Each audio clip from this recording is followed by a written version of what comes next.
हा प्रश्न गवई साहेबांना बूट मारला हा नाहीये, या देशाच्या सरन्यायाधीशाला तो मारला आणि तो सरन्यायाधीश समाजाच्या वंचित घटकातला माणूस इथपर्यंत पोचतो आणि तो माणूस काय म्हणतो की तुम्ही सनातन धर्माच्या विरोधामध्ये काहीतरी भूमिका घेतली.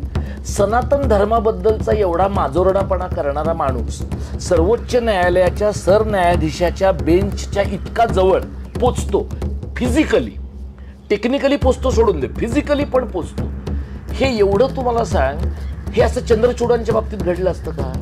म्हणजे गवईंच्या बाबतीत हे घडलं तर त्या माणसाला नंतर पोलिसांनी धरून बुकलूनच काढायला पाहिजे होतं.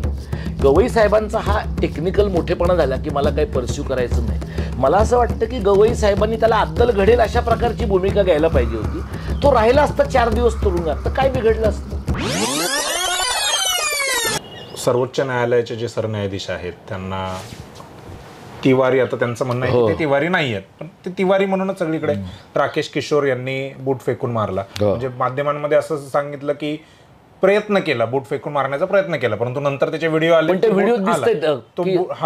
आला तो म्हणजे मारलाच त्याने. मग ह्याला तुम्ही कसं बघताय? म्हणजे ते पण एक महाराष्ट्राचे आहेत, अर्थातच. आता तू बघ की धनंजय चंद्रचूडांना पण आपण महाराष्ट्राचंच मानलं दीर्घकाळ. धनंजय चंद्रचूडांनी तर एवढी आशा निर्माण केली की म्हणजे एखाद्या माणसाने, एखाद्या पुरुषाने किंवा एखाद्या स्त्रीने आपल्या प्रियकराला किंवा प्रेयसीला सांगावं की आता अमुक दिवशी तू मला कोर्टामध्ये भेट आणि तेव्हा आता आपण लग्न करूनच टाकू, आणि ऐन वेळी त्याने गायब व्हावं. हे जे काही आहे ना ते धनंजय चंद्रचूडांनी महाराष्ट्राच्या बाबतीत केलं. त्यामुळे न्यायालयातल्या लोकांच्यावर विश्वास ठेवताना आपल्याला आता जसा IAS मंडळींवर विश्वास ठेवताना विचार करायचा तसा यांच्यावरही करायचं. आता गवई साहेब जेव्हा झाले तर गवई साहेबांच्या कुटुंबाची एक पार्श्वभूमी आहे, ती तुला आता मधल्या काळामध्ये दिसली.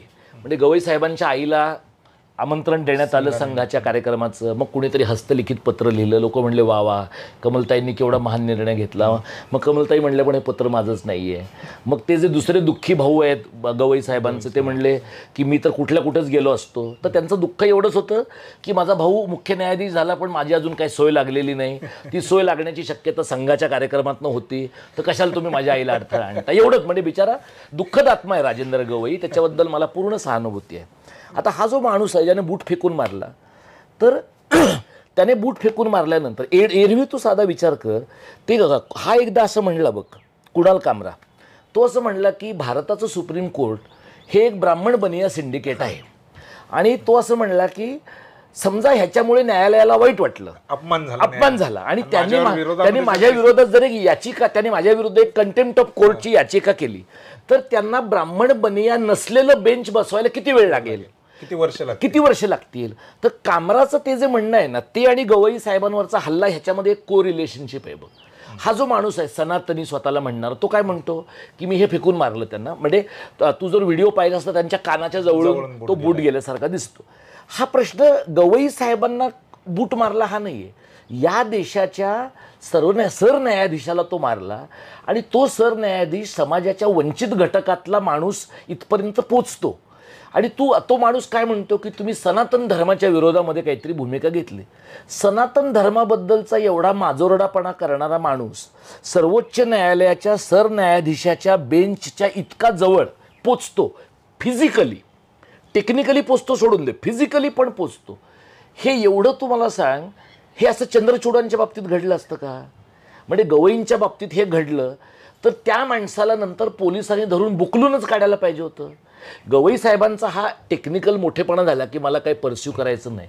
मला असं वाटतं की गवई साहेबांनी त्याला अद्दल घडेल अशा प्रकारची भूमिका घ्यायला पाहिजे होती.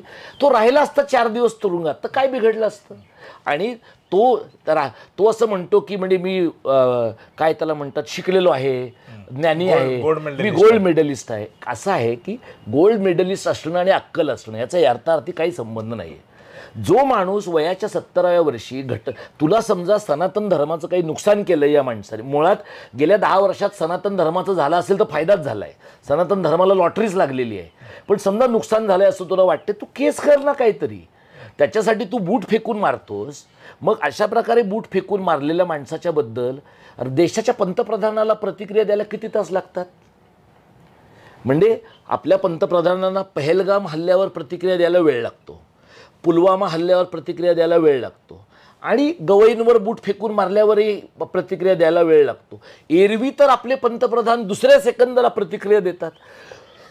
म्हणजे पहिले काही तास अशा प्रकारे बूट फेकून मारलेल्या माणसाच्या बद्दल आपण आनंद व्यक्त करावा का दुःख व्यक्त करावं हे ठरत नव्हतं का सरकारचं? तर तसं असेल तर आता या सगळ्याचं तू म्हणलास तसं मराठी कारणाशी काय संबंध आहे? तर असं दिसतं मला की गवई साहेबांच्या नंतर जवळपास पुढची एक 11-12 वर्ष सर्वोच्च न्यायालयाचा कोणीही सरन्यायाधीश मराठी असणार नाही आहे. मधल्या काळामध्ये आता 2-3 मराठी सरन्यायाधीश झाले. पण तुला असं दिसेल की या बाबतीमध्ये महाराष्ट्रातल्या माणसांनी दिल्लीत पोचावं, म्हणजे राजकीय सत्ता उपभोगावी, न्यायालयीन सत्ता उपभोगावी, प्रशासकीय सत्ता उपभोगावी. या सगळ्यामध्ये दिल्लीची सत्ता ताब्यात घेण्यासाठी आपण स्वतंत्र भारतात काय काय प्रयत्न केले, त्या प्रयत्नातला हा एक भाग आहे. पण तिथे गेल्यानंतर आता गवई साहेब गेले काही महिने फक्त सत्कार स्वीकारत आहेत. तर एका माणसाने मीममध्ये असं म्हटलं की गवई साहेबांचा कार्यकाळ आधी संपणार का सत्कार आधी संपणार हेच आम्हाला कळत नाही आहे. आता तू मला सांग की शिवसेना पक्षाच्या चिन्ह आणि नावाची जी केस आहे, बाकी गवईंनी काही केलं नाही, किमान या एका खटल्याचा निकाल लावून दिला तरीसुद्धा महाराष्ट्र गवईंचा ऋणी राहील. तुम्ही काही निकाल द्या, जो काही तुम्हाला योग्य निकाल इतका स्वयंस्पष्ट आहे की या लोकांनी पक्ष चोरला आहे, या लोकांनी चिन्ह चोरली आहेत आणि दिल्लीतल्या दोघांच्या मदतीने हे घडवून आणलेलं आहे निवडणूक आयोगाने, इतकं स्वयंस्पष्ट आहे, सूर्यप्रकाश इतकं स्पष्ट आहे. तर या बाबतीत चंद्रचूड विकले गेलेले होते, पण गवई साहेबांना ही संधी आहे. मग आता तुमची मला वाटतं काहीतरी 12 नोव्हेंबरला तुमची टर्म संपते, मध्ये दिवाळीच येईल. मग तुम्ही काय म्हणाल की अरे अरे मला करायचं होतं पण काळच पुरला नाही, नंतर इंटरव्ह्यू देतील, नंतर तुम्ही ते इंटरव्ह्यू देतील. अरे मग तुम्ही 4 सत्कार कमी स्वीकारलेत तर तुम्हाला बेंचवर जास्त बसता येईल ना. तर त्यामुळे मला असं वाटतं की न्यायव्यवस्थेतनं पुढे गेलेले किंवा बाबासाहेबांचं नाव सांगून पुढे गेलेले म्हणजे मध्यंतरी मी दादासाहेब गायकवाडांच्या स्मरणार्थ असलेल्या सांस्कृतिक केंद्रामध्ये गेलो. तिथे मी असे धनाढ्य नवबौद्ध सगळे कार्यक्रमाला आलेले पाहिले. त्यांच्याशी मी धम्मचक्र प्रवर्तन दिनाच्या निमित्ताने बोललो. तर तेव्हा मी त्यांच्याशी बोलताना असं म्हटलं की बाबासाहेबांनी एज्युकेट असं म्हटलं, शिका असं म्हटलं, इंग्रजीमधनंच शिका असं म्हटलेलं नाही ना. म्हणजे शिका असं म्हटल्यावर तुम्ही बाबासाहेबांना तुम्हाला हवं तसं इंटरप्रिट करता. तर बाबासाहेबांचं नाव सांगणाऱ्या लोकांनी सुद्धा बाबासाहेबांनी 56 साली मुंबई महाराष्ट्राची आहे असं स्पष्ट म्हटलं.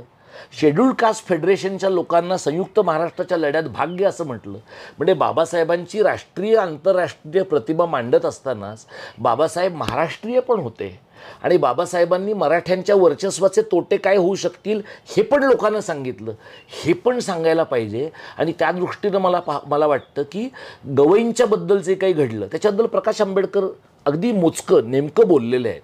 उशिरा का होईना रामदास आठवले आपल्या चारोळीकरांना जाग आली आणि त्यांनी म्हटलं, पण ते कसं आहे लोकलज्जस्तव आहे. मग त्यांना असं आहे की बाबा आता अगदी बोललोच नाही तर रमाबाईच्या वेळेला जसं लोकांनी ताणून मारलं होतं तसं कदाचित लोक आपल्याला परत काहीतरी हे करतील. पण हे सगळे बाबासाहेबांच्या नावाचा गैरवापर करणारे आठवल्यांच्यासारखे जे लोक आहेत. आता गवईंवर जबाबदारी अशी आहे की याच्या पलीकडे त्यांच्या निवृत्तीनंतरसुद्धा महाराष्ट्रातल्या दलितांच्यासाठी, महाराष्ट्रातल्या वंचितांच्यासाठी त्यांच्या खुर्ची पलीकडे पण त्यांना काहीतरी करता येणं शक्य आहे ना. ते करतील का नाही मला माहीत नाही.